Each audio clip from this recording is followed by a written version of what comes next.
Action. Hello, Betsy. Hi, Tom. You're currently working on a body of work, so lovingly titled The Sideshow Serenade. Yes. How did this project all get started and come about? Well, it was not my idea originally. It was the idea of some friends of mine, Shannon Nacho Wolf and Mark Wright, who own Rock Candy Boutique in Kansas City, Missouri. And basically they said, we love your work.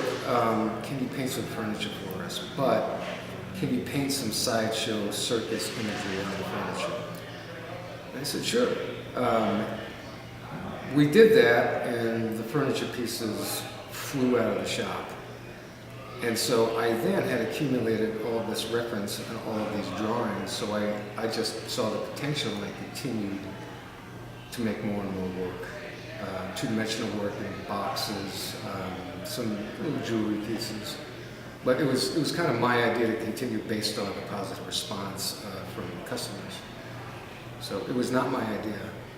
Okay, so initially it wasn't your idea, but of your own volition you just kept continuing these images. Sure. At what point did it become like a solid series in the Sideshow Serenade?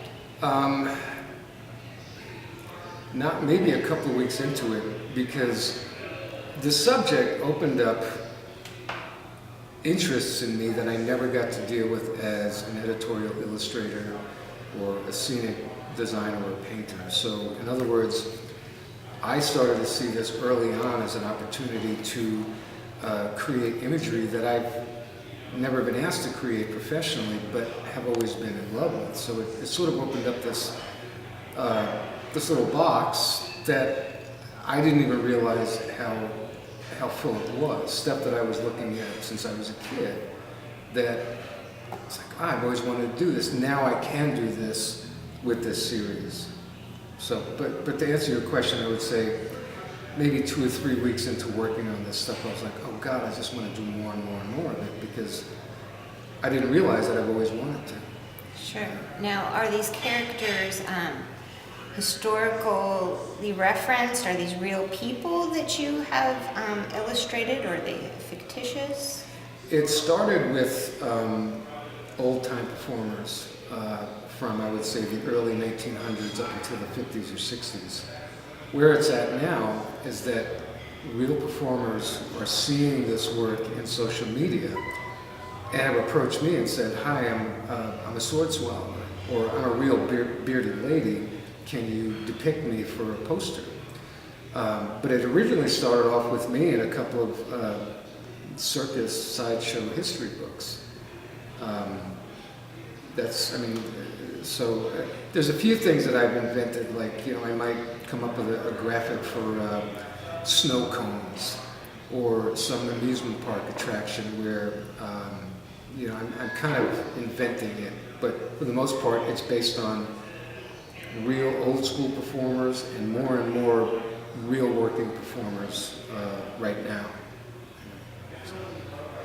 I feel like, historically speaking, that sideshow banners, they have somewhat of a kind of crude, rough, quickly drawn up appearance to them, which somewhat of a uneducated, uninformed background. How have you brought your art education background to this experience, and how do you portray that? Well, it's true. The American banners particularly got more and more crude, and they were simply functional signs. And there were times when they were just done by whoever was around in the circus. My intention was, and I'm very much, and I've always been in love with Victorian era graphics and posters. Magic posters, old advertisements, but from the Victorian era. So my intention has been to take that higher level graphic quality and bring it together with some of the subject matters that have been done in a very crude way to sort of, I hate to say elevate, maybe that's the word, but to bring that Victorian, old school, 19th century approach to the more crudely represented banners. Does that make sense? Yeah. So. I feel like too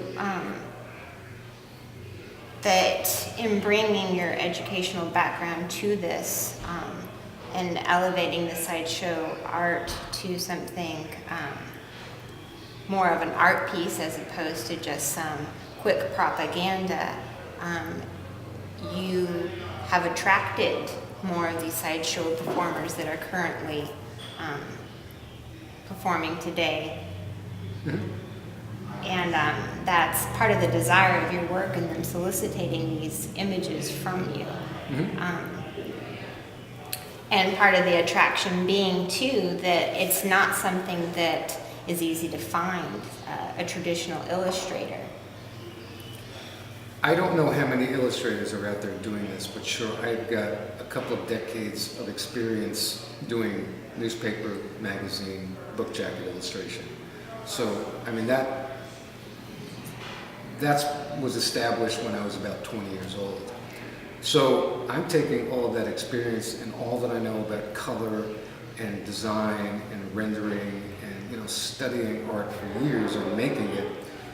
I'm taking all of these, I would say, devices and nuances and applying it to the sideshow subject. I mean, because there are plenty of people that can do sideshow, but I'm bringing all of this other experience to that subject, and in ways that are, I guess, subtle and sublime.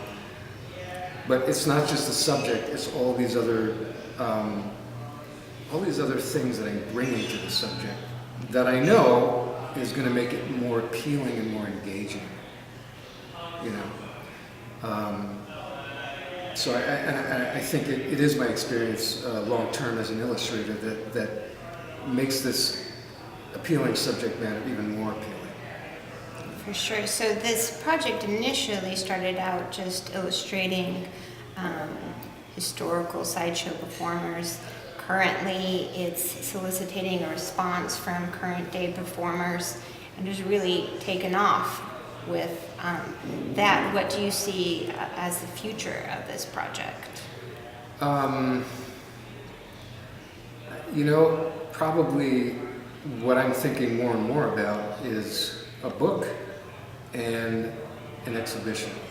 And I've got some publishers that I want to present this to that, I could see handling it. I would, and I don't know how I'll do it yet, but I would love to also have an exhibition. It might be with one of the circus museums, but I think that's probably a pinnacle, as well as continuing to make artwork for performers. But I really would love to do a book that mostly focuses on my depictions of current day working performers. That's I'm looking into that kind of as we speak. So, yeah. Great. Well, thank you. It's been nice talking with you, and thank you for enlightening us about this project, Sideshow Serenade. Thank you. Thanks very much.